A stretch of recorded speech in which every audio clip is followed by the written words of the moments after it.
Governor of our great state of New York, Kathy Hochul.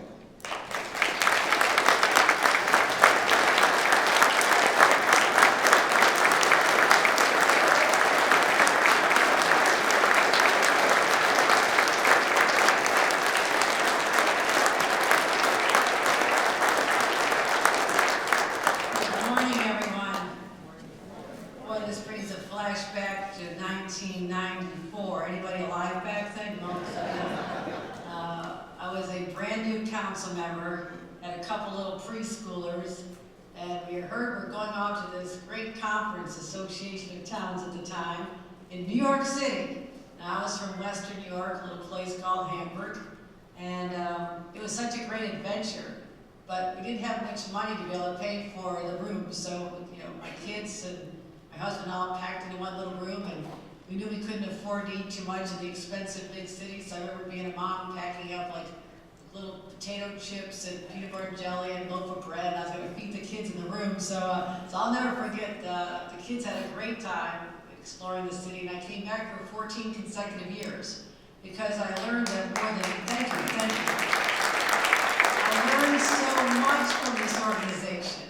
And I could just tell you the laws that we passed, the genesis, the idea came from seminars and meetings that I had here. And just off the top of my head, we talked about, this is back when cell phone towers were just starting to come to our communities. Like, wow, those are really ugly. We really want them all over, and how can we regulate this? So we passed a tough law based on what I learned here. We passed laws on adult use and how to restrict them. We passed a lot of legislation. I remember learning all about updating master plans, how important that was. And we always came with our engineers and other members of our team, our town attorneys. So this organization punches way above its weight. I mean, it really does have a profound influence in the lives of all New Yorkers from what you learn here and throughout the years. I want to thank Chris for his leadership. He's really transformed this organization since he's ascended to the helm. And of course, like Mike Mianaggio, our supervisor at Town of Dickinson, but most of all, your president. So I want to give them a round of applause for being such great partners to me.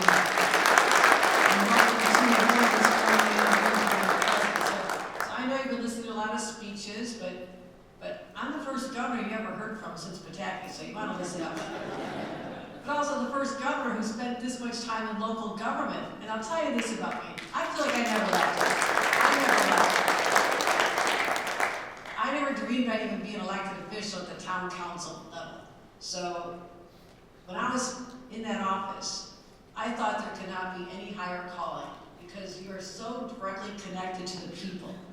You have a problem on your street, in your neighborhood, your little downtown, and you can solve it just by getting a few other members. You don't have to go to a giant legislature. It's not like when I spent my time in Congress or what I see in Albany now. You don't have to go through all kinds of committees and years of debate. You can just get stuff done. And that's enormously rewarding for people like myself and all of you in the various roles that you play in the town government. Because that's what public service is all about, right? We don't do it for, I know you're not doing it for the big paychecks. I know that for sure, because mine was never that big. But you're doing it because you have something special in you, something that says that my community needs my voice, they need my position, whether you're working in government, whether you're elected officials. So I just come to honor all of you every chance I can because I know how hard it is. I know what it was like to go through town board meetings that would sometimes end around midnight. We didn't have any restrictions on how long the public could speak. I don't know why, but the meetings went long and sometimes really contentious. Then I'd wrap up and walk next door to the Tops grocery store and pick up some breakfast food for the kids or something. And so invariably someone would say, Councilmember Hochul, your snowplow just knocked over my mailbox. What are you going to do about it? It's like, I don't know, let me come on over and fix it right now. What do you want me to do? But people had an expectation of you being able to solve problems, and then we did. And that's what this is all about. So I never left being a local official in my mind and in my heart. That is why, as governor, everything I do is an eye toward, is this good for our communities? Does this hurt them? And is this an unfunded mandate? I hated those words when I was in local government and when I went to become a county clerk. I hated those words. So many times I've said, if we want communities to do something, we have to make it worth their while because they have their own budgets they have to deal with. They have to deal with their own expenses, and everything is going up from the road salt for put on the streets in the snowy areas to the cost of having to pay your staff. And so I just want to say that those values that I learned as an elected official at that level and what I've done now have really changed who I am as a leader of this state. But I know that, we think about things that normal people don't think about, like sewers. We obsessed about sewers in my town. We spent so much time debating where a sewer system should go, if at all, because a sewer system means that you're going to have growth following it, right? But we wanted to have a plan that said, in this part of our town, we had our industrial, we had our businesses here, we had our 2 little villages, and we had our farmland, we had everything. We had a steel plant, and we had farmland in my community, so I saw it all. But you also had to be the ones who chart the future with an eye toward what is best for your community, how you adapt to changes. And I know right now a lot of you are looking at issues like the data centers coming into town, right? This is a big issue. There's a podcast on the New York Times yesterday I was listening to in the gym, so I recommend this to all of you. It was about an 8-hour-long meeting that they had in Indiana as the community stepped up, a little tiny community that had a lot of data centers coming. They finally stood up and said, this is enough. This is enough for us. And so these are the tough questions that I didn't have to contemplate back in 1994, a data center coming to our town, but we did have our challenges. And so this is why programs like this are so critically important to share ideas. But is our drinking water clean? Even making sure you're going to hear about the potholes, right? It was a rough winter. You all had more potholes than you expected. And I look at what can the state of New York do to help me with those problems? And so knowing that you're on the front lines has a lot to do with how we shape our budget and how I can be of assistance to you. I also know that what a downtown revitalization program looks and feels like. And that is why I am so proud of the downtown revitalization program, but also I changed it when I became governor because I also knew that $10 million is a great amount of money, but some communities are so small, you're not even sure I can spend that much. I mean, literally some communities are an intersection, one traffic light. And I've been all those communities, so I know what I'm talking about. But we also had 151 communities that have received over $1.2 billion through this program. And I encourage all of you, if you've applied and won, congratulations, stay on top of the projects. I love coming to ribbon cuttings. But also those who've applied and not been successful, try again. I cannot tell you how many, based on their first experience, they look at some of the winning proposals, then they talk to us, what was missing, what else we need to do. And we'll help you get there. I want you all to be successful. So we're putting another $200 million into these programs this upcoming year, and I'm going to encourage all of you to try again. Economic Development Councils. This is how I got to know the entire state as Lieutenant Governor. I was the chair of these. So I went to all 10 regions, went to all the meetings, went to see all the projects, and we've invested over $8.5 billion in 11,000 projects since the inception. That's a lot of transformation. We're going to keep investing in what works. We're putting another $150 million into that in the upcoming budget. And also, what we realize is we want to be, the communities that want to welcome new businesses, you have to have shovel-ready sites, right? Because all across the country, businesses were in competition with luring them to our state. They're looking at places where they have less hassle. Is it shovel ready? Some of their environmental reviews already been done. Is it already sewered? So to get a competitive advantage for your community, if you want to grow in this space, you need to have dealt with this. And so we've invested money. We have something called Fast New York program, and it's invested $326 million already to develop 42 shovel-ready sites. And guess what? That's how we landed Micron. Anybody from Central New York in this room? Okay, the world is changing very quickly. We need to manage it. But also, what incredible growth opportunity this is for this town of Clay in Onondaga County to grow exponentially and to really welcome a business that was looking to go elsewhere. We are competing with Texas and other states. And when I met with them in Syracuse, I flew during a terrible snowstorm in a small plane. It wasn't the smartest thing I've ever done, but I knew that the CEO was in town just for one afternoon and I needed to talk to him. We were able to win them over, not just on incentives and the fact that it's a shovel-ready site, but we landed the largest private sector investment in American history just a couple of years ago in New York State because of the quality of life here. I sold them on the quality of life. I said, this is the gateway to the Adirondacks, and you have the St. Lawrence Seaway, you have the Finger Lakes region, you have beautiful cities, and Niagara Falls over here, not far from New York. I sold them on what we have to offer. much more affordable housing upstate, as much as, I think I saw that Onondaga County, some of the highest priced housing now in the country, but we have to make sure we're building supply, right? You all with me on building more housing? Because young people who grew up in your communities, they want to raise their kids there. And people want to have their grandkids close and not to go somewhere else because we did not have the ambition, the boldness to build housing. And this has been an issue since I was on the town board, but we've fallen so far behind. So I'm saying this, my friends, we're going to make it worth your while. We want to have more pro-housing communities. We have 400 now. And Chris was talking about the carrots and the sticks. I have $750 million worth of carrots on the table. Okay? There's more communities who can sign up for this. It's not that hard to meet the growth targets. It really is not. But it can unlock all kinds of money for you. The DRIs, Main Street grants, Restore New York grants, money for sewer and water.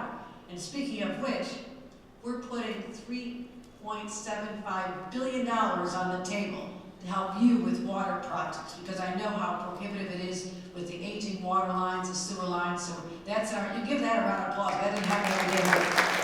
That's a lot of money for that. So when I think about a Micron coming, what else is an area need when they're trying to attract a company? The shovel-ready site, the quality of life, the housing to put people in, we need to keep building, but also an educated workforce. And that's what I also sold Micron on. We have so many great universities and colleges and community colleges, but there is a disconnection between the skills that we have openings for, the jobs we have openings for, and what people are learning. So last year we launched a program called SUNY Reconnect, and covers CUNY as well. But for community colleges, someone can go to community college, adults can go to community college for free, completely free, I mean, books and everything, if they're going into a field where there's openings, whether it's healthcare, education, advanced manufacturing. We're adding some more emergency management, logistics. We're adding more categories this year. Community colleges in your neighborhoods, the enrollment has gone up dramatically, 16, 18, 20%, just since last summer. I spoke to some presidents, they could not get over this. So we're educating the people in your communities, attuned to the fact that everything is so expensive, so we're picking up that cost. And I'm real excited about that because that's another attraction you can offer employers when they come to your class. Who's sick and tired of regulations that are required by Albany when you're trying to do something? Okay, been that way since 30 years ago. This is the year we're taking it on. And I was the liaison to our town planning board, our zoning board, our traffic safety board. I had a lot of jobs, like library board, and also our economic development, our IDA. And seeker review, when we wanted a project to happen, this was a vehicle that the NIMBYs, or people who are opposed to it, and we just have one or two people who opposed everything we tried to do, and those people are still out there. They always relied on seeker, saying that the draft EIS wasn't enough. You got to do a full seeker review. It's going to take 2 more years. It's going to be expensive, and it literally discourages people from even bothering. Like, why would I want to do development in this state or this community when I have to comply with all this? So I looked at it closely, and I'm not going to roll back any environmental review at all because I think it's important. We have to protect our environment. Believe me, I grew up when Bethlehem Steel was spewing pollution into the air in Lake Erie growing up. So I know how bad it can be. But we've come so far. The laws that were put in place in 1975 are just now redundant because the localities and your applicant has to go through this review. They have to do this in their application to you in the first place. So why then does the state come in and say, okay, now do it all over again, take 2 to 3 years, and we'll see how it looks and see if there's anything that you missed. A review of over 1,000 projects showed that 99.9% never showed any change. So that's what we can do. Let's just say yes to building. My slogan is let them build. And here's what I'm going to say. You applaud all you want. This is going to be big. I need your help. I need your help, everybody. Because this is going to be opposed by people who think, and will phrase it as we're rolling back essential environmental protections. That is not the case. It is not the case that we're going to require our community to do anything. This is if you want it. If your community wants it. If your town wants this, we're going to help you get through these barriers. So that's what this is all about. We're trying to just make it easier to build and to make you prosper as a community. But also, we are launching Express New York, and I want you to all look into this because it's going to say that we're looking at all kinds of regulations. Why do we have state liquor authority rules on the books since Prohibition? They were written during the Prohibition era. The world has changed.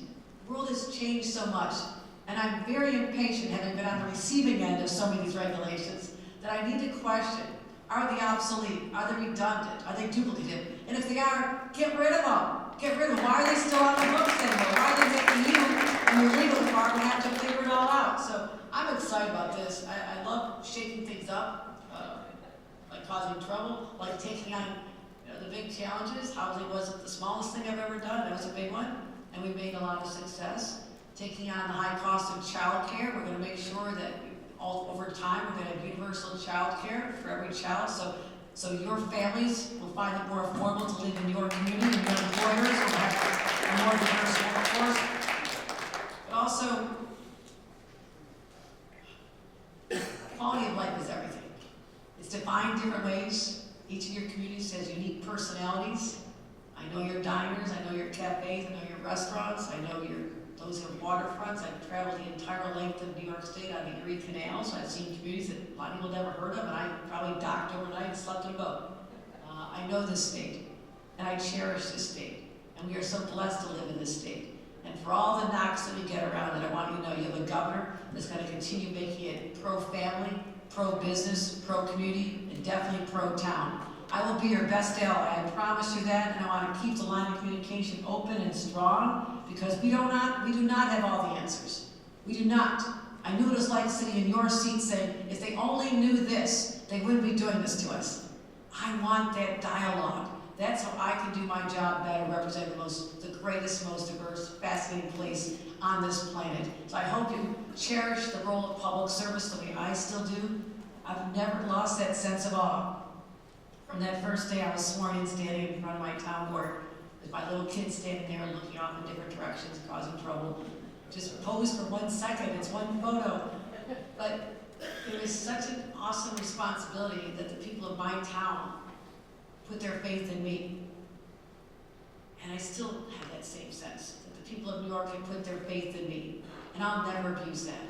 So I hope you all honor public service the way I still try to. And we have young girls from a program in Buffalo, which is quite extraordinary. I want to thank them for the Confident Girl Mentoring Program. So you guys stand up, girls, a bunch of babes up there.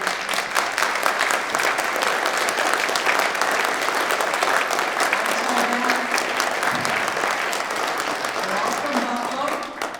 I told them that there's not been a governor from Buffalo since Grover Cleveland in the late 1800s, and I asked them the last time there was a female governor, and the answer is never. So I'm looking at these young women, and also the fact that you have an incoming all-female board starting with your next leadership team. Tina, everybody. So get ready. It's a whole new era, and let's just embrace the fact that we have leaders sitting right among us who are watching everything you do, as I, as a young person, watched others to see how I can find my place in history, making a difference for others, and that's what I love about this job and the privilege of coming to speak with you here today. Thank you, everybody. Enjoy the rest of it.